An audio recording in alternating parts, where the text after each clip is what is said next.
All right, this is Melissa Ryan joining you at the banks of the Clear Creek with Jake Lohwater. So he's going to introduce himself shortly, but before we get started, I want to just speak to our title, which is really about what it means to be a man in today's world and some of the significant changes happening both in American culture, but really all over the world. And I want to invite you to stay tuned if you identify as a man, if you know any men in your life, because this is really about how we can work together to more effectively show up for one another and speak to some of these changes in a way that's less divisive, that's more about like how can we talk about the strengths everyone brings to the table and supporting one another to tackle some of the really big issues that are facing humanity on a pretty global scale. So that's where we're going with it. No big deal. Yeah. So Jake, will you introduce yourself? Sure. Talk more about why this topic is important to you, how it relates to the work you do, Sure. all that. Yeah, sure. So my name's Jake Lohwater. I'm an LCSW. I practice here in beautiful Golden, Colorado.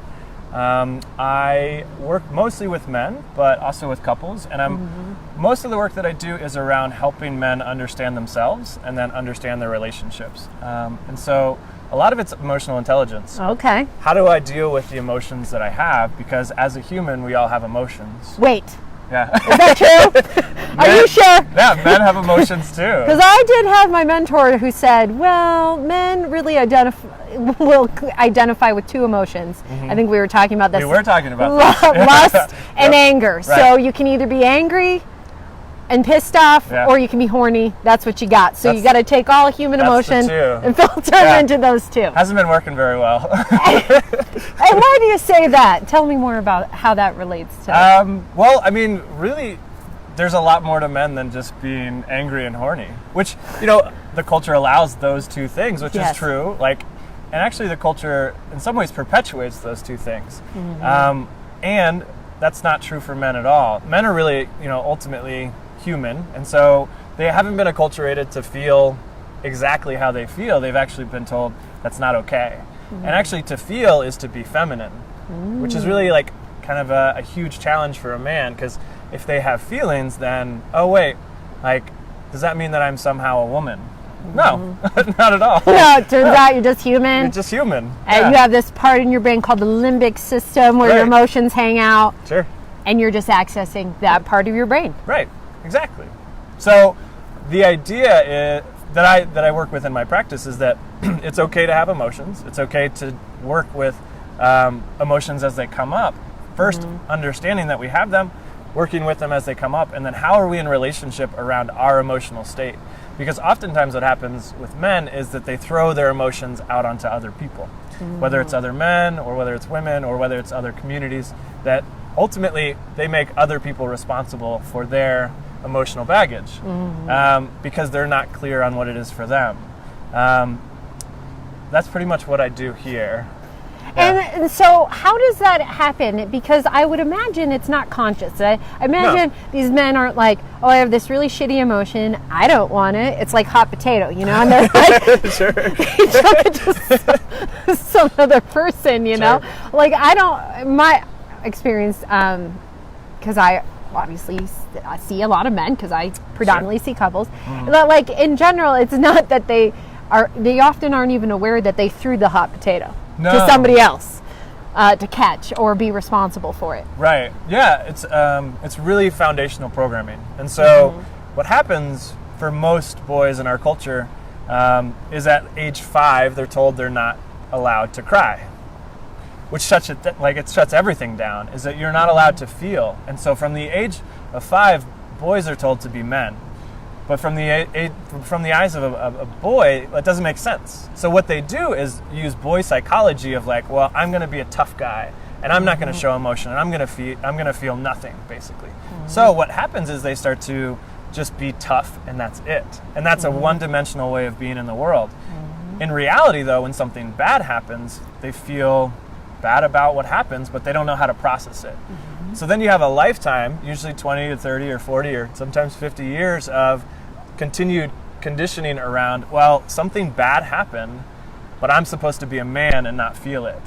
So then when we're in relationship with women or other men, it's all about kind of in a big way, like how do we strategically still be a man in that old paradigm, which usually ends up being really guarded, really withdrawn, and in a big way, like very hurtful to other people. This is why men in a lot of ways have hurt a lot of other cultures or a lot of other people because of male dominance, which is the concept that if I can assert my power, if I can be the alpha male in this situation, then I won't be hurt in return. So it's hurting other people in a proactive way so that we're not hurt in response to just naturally what's happening.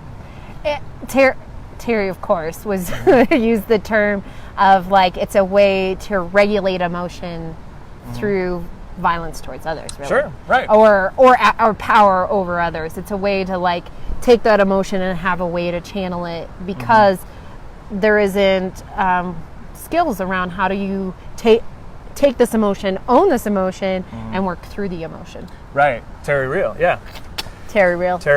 Yeah, I mean, that's exactly it, is building in skills and abilities as adult men to say, like, what does it actually mean to be a man today? What does it mean for me as an adult man to ultimately be responsible for myself? Like, take accountability of, well, the fact that I do have emotions and the fact that those emotions have impacts on other people. And when I don't acknowledge that, then, when men don't acknowledge that, then it creates a lot of damage in our society and in the relationships that we have. So it does be about like, well, how do we build skills as men, which in a sense women have had since they've been acculturated in our society, like very foundational like messages and beliefs around like emotion and relationship. And so it does become in a big way about collaboration. How can we actually work together instead of how can we compete, which is a huge shift in the paradigm of competitive male society. Which is, so when men start to like, I imagine when they come in, because I see this in my office, they're like, no, Melissa, that's just, I'm rational. Sure. I think very logical. Sure, yeah. What you're talking about, that seems kind of messy. Sure. That doesn't seem up my alley. How do you talk with them in a way that doesn't become overwhelming? Because I was just thinking about the Facebook Live Reaca and I just did a few weeks ago, and they were talking about how if you numb out one emotion, you end up numbing out all emotions because you can't selectively numb, which Brene Brown also talks about. Great word. And so, I see men, like, they have these emotions, and either it's acting out, like they yell at somebody, or they're rough in language, or they're like, or they do numbing behaviors of like, I'll just get stoned, or I'll get drunk, or I'll play video games for like 8 hours, or I'll run for like, not that running is bad, but I'll do, like, I have some clients that like, they're like, oh yeah, I just consistently like run 100 miles every single day and I can never miss my run. And I'm like, well, like, is it really about the running? No, it's not. But that's the only coping mechanism some men have, right? Is I don't know what to do with this. I'm going to fill my time, or I'm going to take it out on myself because I think in some ways that I deserve to feel more pain, or that, like, being a man means just either stuffing the emotion or trying to logically figure it out, when ultimately it's really difficult to use logic with emotion. It's very complex, and it's, I do end up guiding a lot of the clients that I work with into their heart, which is pretty scary. And like could be new territory if they disconnected around age 5. Right, completely. It's a completely new skill set to access what does it actually mean to turn towards the emotion that you're feeling and just be curious about it. There's so much that our brains can do, which is, it's remarkable, and it can't do feeling. It can't ultimately understand what it means, like, to have that emotion. We can make meaning to it, we can assign meaning to it, and we can understand it. But logically, helping men find their heart and what it means to actually be in relationship, in reality, with another person, or in a lot of ways, a lot of what I teach is self-relationship. So how do we in relationship with ourselves first?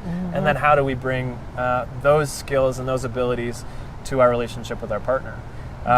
So it's not easy.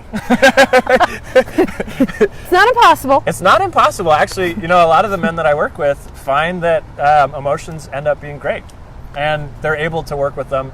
This really what we do is build the logical skills to deal with the emotional heart. So, men love skills. Men love to fix, and men love to do. And action. Totally. They're like, let's put this in action. Right. What's our action plan? Yeah, exactly. What are we going to do about it? So usually men come to me in crisis, and they're like, something big happened. This old paradigm of, I need to be a man, that's not working. Like I keep doing it. Fuck, it's not working. Yeah.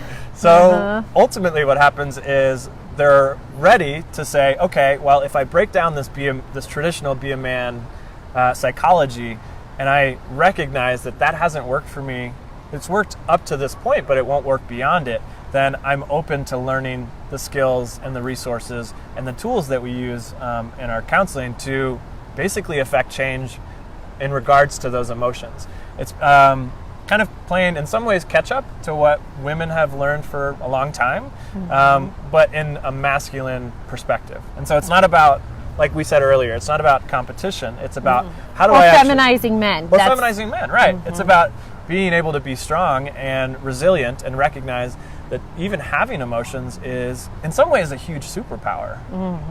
Is cool. We have this ability to recognize what's going on in our body, what's going on in our surroundings, what's going on in our relationships, and then we're actually more attuned, and we're actually, in some ways, a better man, like a stronger man, a more fully encompassed man, I guess.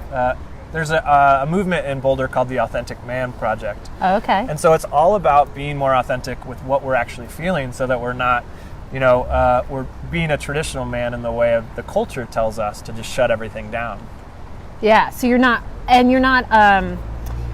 so it's about like owning what it means, and it could be unique for every human. Like Exactly. kind of another Facebook Live that Reaca and I did was on gender identity. Oh, yeah. And that it's unique for every single person. Right. Like your experience of gender as a man is different than any other person we interview. Sure. Because our experiences are unique. Are there some core things that you might share and some core themes that might show up? Sure. Most definitely. And so it's what I hear you saying is it doesn't need to be, we were talking about some of the buzzwords that are coming up that we purposely did not include in our title. Oh, yeah. Around toxic masculinity and healthy masculinity, because what does it look like if we talked about toxic femininity versus healthy femininity? It really stripping away that and just getting at the core of like, what would it mean to show up as an authentic human? Yeah. And understanding that culture is always going to affect you. like it just always is. There's no way, I remember when I was growing up, my parents used to say, you are who you hang out with. Oh, yeah. All the time. That's a great saying. So they would be like, you are who you hang out with. So, and then as I got older, I realized actually there's all this research that you're an average of like the 5 people you spend the most amount of time with. And so in that sense, like, what is in your environment, you will either react to, and usually it's a combination of reacting to and modeling. Right. Right? Yep. And so you may be like, oh, I don't want to adopt that. So that's your reaction to, I'm not adopting this part of the culture. And anything else that you are not aware of reacting to, more than likely you've absorbed some of those cultural messages. Sure. And the culture is shifting dramatically. So yeah. Could you spend like a couple minutes just talking about like some of these cultural shifts, how it's impacting the men you see in your work? Yeah, of course. Yeah. Well, that's big. We have lots going on. That's what happens on the river. Yeah. We have a helicopter overhead. So there is a huge shift that's happening, and it's a really exciting time to be human, ultimately. It's a really exciting time to be tasked, ultimately, with how do we create more collaboration across masculine and feminine divide, which there has been for, I mean, as long as we can remember. As long as I know. Yeah, as long as we have history, that there's been this divisiveness. And what's really happening in our culture and in our times right now is an opportunity for us to come together and create more collaboration with each other. Is that we actually, and we have needed each other since the dawn of time. Like, we need like masculine and feminine energy. It's not that one is inherently better or worse, right? And that's actually been kind of the divisive debate that's been happening is, this desire for feminism, right? And then this like backlash from the masculine community of like, well, we want equality, like, and it's almost missing the mark. It's missing what's actually going on is our ability to recognize that we both all aspects of gender really do bring so much to the table in terms of how we can collaborate. What's best about you and what's best about me, and actually can we move towards that and learn from each other? And it's a remarkable opportunity to be able to do that now. And so it does. And it's unique. It's really unique. Like, it's right. like a unique time in history It is. that I'm not aware of. And I really love history. So if you know of a time, please let us know. Sure.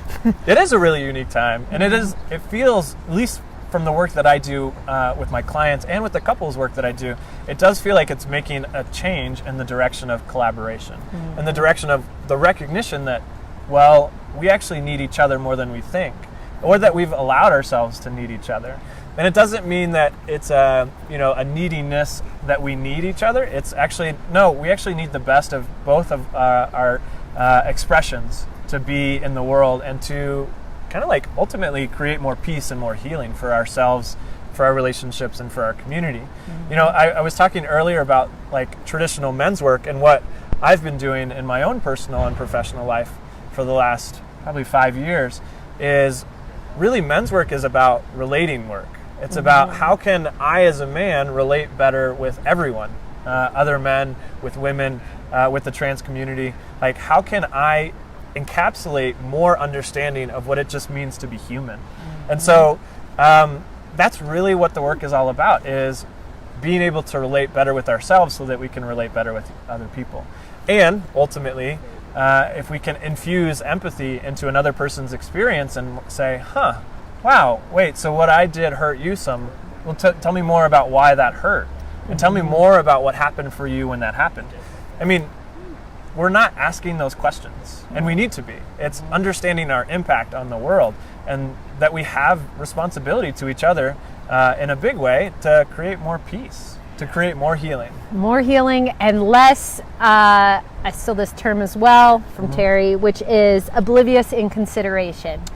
There's a lot of oblivious inconsideration where people are just doing their own thing, and you don't realize that, oops, I like accidentally hurt this person. Right. Because most of the time, and you probably see this in your couples work as well, people don't mean to hurt the person. They didn't realize it's unconscious, or they didn't realize it would have that kind of impact because they're just not really connected with themselves. So how could they then really dive into the other person's world, right? Because as and I'll include this link because I love this video, the empathy video that Brene Brown did, which she said to really be in an empathetic state, you have to like step in and connect with that feeling.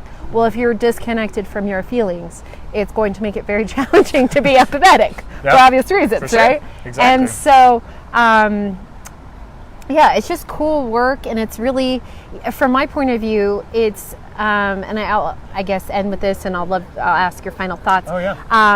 Stephen Covey in 7 Habits of Highly Effective People, which was the #1 business book of the 20th century, talked about interdependence, that we're moving from the shift of, for so long, people were like, thought the end game was being independent.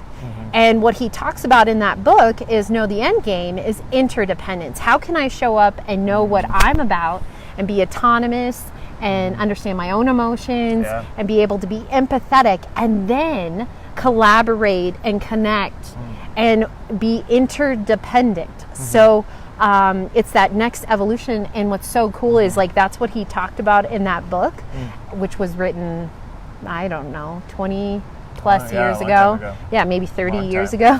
Old so long ago. And we're that's what's coming in. That's what's manifesting. Yeah. I'm glad you bring that in, because interdependence is a lot of what I talk about with my couples, the couples work that we do, which is if I can be safe and secure with myself, and what can I offer to my partner, is it's not about fixing each other, it's not about healing each other even. It's about I can stand on my own, and I can recognize that I can take care of myself. And, it's really nice to be in human relationship. It's really nice to be with each other. So how do we do that in a way that actually honors the fact that we still have our own autonomy? And I think, a healthy relationship is about connection, but it's also about that independence. If there's too much independence, then the connection kind of falls apart. If there's too much connection, then that independence falls apart. And so this interdependence idea is very much about balance, and what I think to be really the equanimity of, I'm a Libra, so, like the balance of what is masculine, what is feminine, what is independence, and what is connection. And really it's, we talked about that yin and yang, that the ability for us to balance ourselves and to recognize that we can, that it's not about, men being feminine. It's about expanding and being more masculine and incorporating the feminine within us. And the same is true for women. And that's, I think, the work that you're doing. Some of the work that you're doing. Yeah. And like what it gets down to is just being a whole human. That's what we're all about. Yeah. Why would I only want to be 50%? Yeah. Right? Like, why wouldn't I want to access all my talents and gifts and attributes and be able to show up as a whole human? And then how can I support others in showing up as a whole human? And that's what we're about. Right. Yeah. And I think, that's really what it is, that wholeness, that society has kind of, in some ways, cut off the corners on men to fit into some kind of like expectation of this is what it looks like, when ultimately we're giving away parts of ourselves. So yeah, it's about reclaiming wholeness for all of us. And in that way, it creates more like wholeness in the world, wholeness in relationships. And, like my big thing is peace, so that we can create more peace. Which is awesome. Yeah. So a lot of times, I'm like, we could keep going, obviously. Oh, we could. Yeah. We really could. I was thinking, a lot of times people, I'll have men will say, I just want it to have peace and quiet. And I was like, yes, that is an awesome goal. And this is how we'll get to that goal. Right. Like, it's not by shutting your partner down or shutting you down. Right. It's about working through it, and we can get to the other side. Like we were talking about dance. Another tangent, and the 5 rhythms. And you can't get to that stillness till you go through all the other rhythms. Right. You can't bypass any part, right? Nope. It's not leapfrog. You have to deal with it. And if you don't deal with it, then you're going to deal with it at some point. Yes. It's going to come back, and it's going to come up. And probably be worse. And it will probably be worse. Let's be honest. It's like, you think about it, if you have a minor cut, you could easily put some salve on it, take some time to tend it, or you could be like, nope, I'm not going to bother. Yep. And then it potentially gets infected, you potentially have gangrene, and now it's like a way worse situation. Right? And this is similar to emotional pain. Yeah. And emotional hurts. Yeah. There's a book I read, and we do probably want to wrap up, but there is a book I read years ago called Broken Open by Elizabeth Lesser, which is a really phenomenal book. I was checking the time. Yeah, we definitely. Yeah. And she talks about ultimately, messages or emotional pain, whatever it might be, come to us in 2 ways. Usually the first time it's with a feather, and if we don't pay attention, we usually get a sledgehammer. And so I love that. It's very masculine. A lot of the men that I work with get sledgehammers around emotional pain and what they're up to. And so then we work on kind of, what it needs to be healing. There is one thing I wanted to mention before we close up, but why are we outside? Because it's awesome. Because it's great. Yeah. Yes. Because it feels really good. It feels so nice. The water's in the back. And you can work with, as a therapist, this is life. We are in life. Yeah, exactly. This is what's happening. People come here and they leave. The helicopters come over, and that's what we experience there in life. Things happen that are unexpected, and we can't control it. Nope. Yeah. So I do work with men outside, which is what I call nature therapy. And so I do have an office in Golden, but my preference is really meeting clients at trailheads and then taking hikes.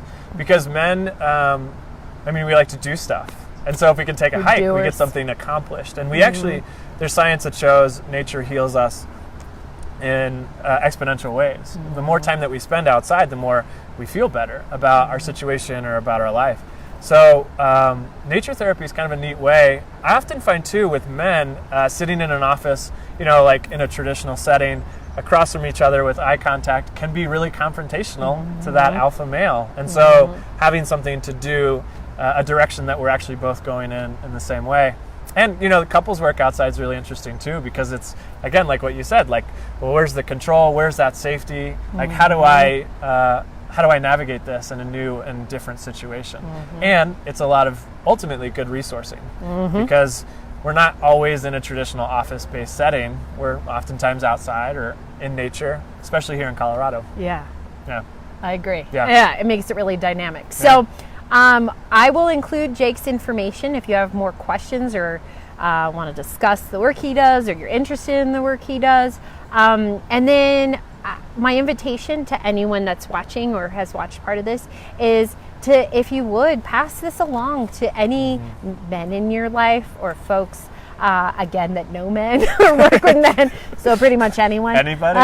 Because this is an important conversation to, I mean, even in how we came together, right? Like we're collaborating, we're modeling what we're talking about in that, like, I identify as a cis woman, you identify as a cis man, and here we are collaborating around this topic, and we would love to see more of this happening in our own field. Well, I'm assuming you feel this way. I do feel that way. You can speak for both of us on that one. We would love to see more people doing this and having these difficult conversations because I think we're really poised to be able to have these conversations, and we have a lot of wisdom to share with the world. So thank you for staying tuned. It's great to see you, Felicia, watching this with us. And take care. Yeah, thanks a lot.